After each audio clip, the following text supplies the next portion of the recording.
let's learn about easing in Figma Motion. Keyframes define what changes and when. Easing defines how it gets there by controlling whether an animation accelerates, decelerates, or both.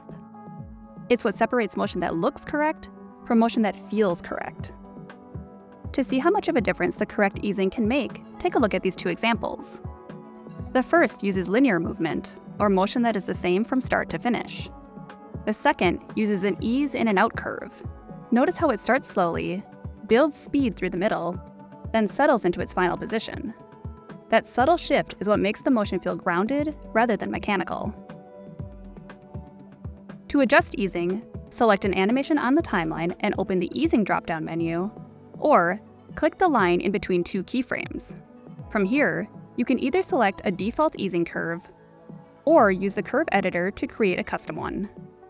Custom curves can be saved as variables, making them reusable across your entire design system.